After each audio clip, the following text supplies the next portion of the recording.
नमस्कार, आप देख रहे हैं इंडियन टीवी 24 और विकास दुबे जो कि कुख्यात बदमाश रहा है कानपुर शूट आउट घटना का, उसकी कहानी लेकर के मैं हूं आपके साथ दीपक तिवारी।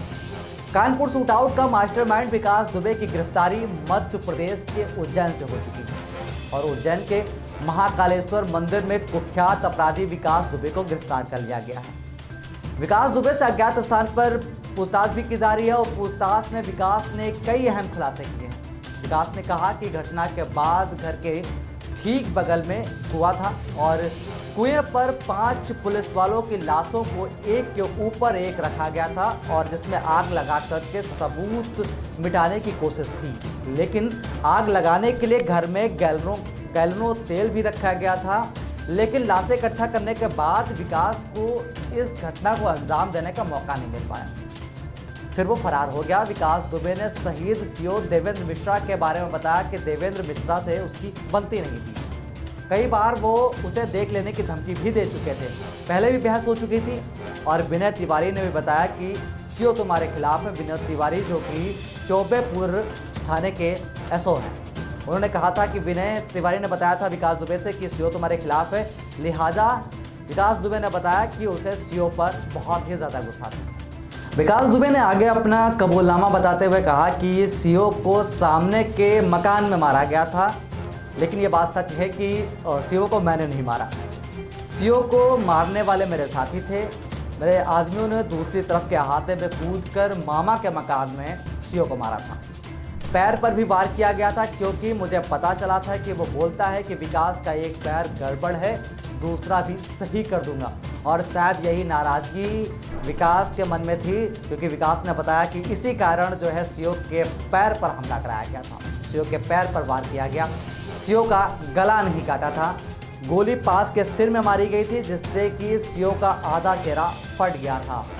मैंने अपने किए पर बहुत पछतावा किया, ऐसा कुख्यात बदमाश विकास दुबे का कहना है। विकास दुबे आगे कहता है कि मुझे गोली चलाने पर मजबूर किया गया था, पुलिस के लोग मेरे संपर्क में थे और बाद में मैं आज मंदिर परिसर में बैठ करके बहुत रोया हूँ। ये बात साफ होती है कि कुख्यात बदमाश जो विकास दुबे है उसे अपने इस किए पर पछतावा। विकास कहता है कि मैं मंदिर में बैठ करके बहुत देर रोया हूँ। उस दिन जिस दिन ये घटना घटित हुई है, जिस दिन मैंने खाकी का रंग लाल किया है, जिस दिन इस तरीके के कुकृत्य मैंने किया है, उस दिन मैंने घर में अपने आदमियों के लिए 30 लोगों का खाना बनवाया था। आगे बात करते हैं कि उज्जैन में जब विकास दुबे पकड़ा गया तो उसके पास एक बैग मिला है और बैग में कुछ कपड़े, एक मोबाइल, उसका चार्जर और कुछ ज़रूरी कागजात हासिल हुए। विकास दुबे भागने के दौरान इसी मोबाइल फ़ोन का प्रयोग करता था।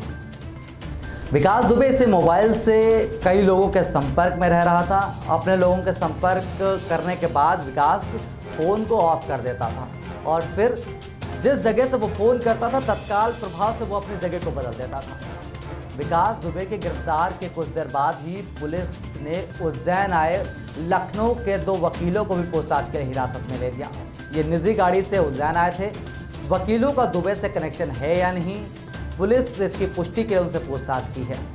लखनऊ के 2 वकील पुलिस हिरासत में रहे जिनसे पूछताछ की गई, लेकिन पूछताछ के बाद वकीलों को पुलिस ने क्लीन चिट दे दी है। वकीलों ने अपने जारी बयान में कहा है कि शंका होने पर संदेह को रखते हुए जो है उन्हें पुलिस ने हिरासत में लिया था, उनसे पूछताछ की गई है, उनसे समस्त दस्तावेज देखे गए, कड़ाई से पूछताछ की गई, लेकिन किसी भी तरीके का कोई कनेक्शन विकास दुबे से ना मिलने पर उन्हें क्लीन चिट प्रदान कर दी गई है। आगे बता दें आपको कि जब विकास दुबे आईडी लेकर के उज्जैन के महाकाल मंदिर पहुंचा तो शंका होने पर जब उसे पुलिस चौकी लाया गया तो उसने अपना नाम शुभम बताया। आईडी में भी यही नाम था। इस पर पुलिस अफसर ने उससे मोबाइल नंबर डायल करने को कहा। जब उसने नंबर डायल किया तो ट्रू कॉलर में दुबे लिखा आया, जिससे पुलिस को शंका हुई और जब पुलिस ने सख्ती की तो सात्विक गैंगस्टर ने यह कबूल कर लिया कि वो विकास दुबे ही है। महाकाल चौकी से थाने जाते समय उसने चिल्लाकर कहा कि मैं विकास दुबे कानपुर वाला। विकास दुबे गुरुवार सुबह 7:45 पर मंदिर पहुंचा।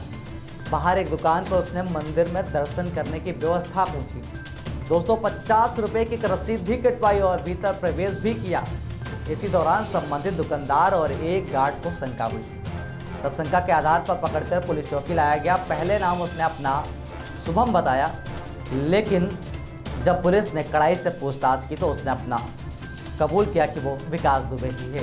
एक उपनिरीक्षक ने उससे मोबाइल नंबर लेकर के कॉल किया। ट्रू कॉलर पर जब दुबे लिखाया और पुलिस ने जो है सख्ती की तो इस पर साफ साफ उसने कबूल किया कि वो विकास दुबे कानपुर वाला ही है।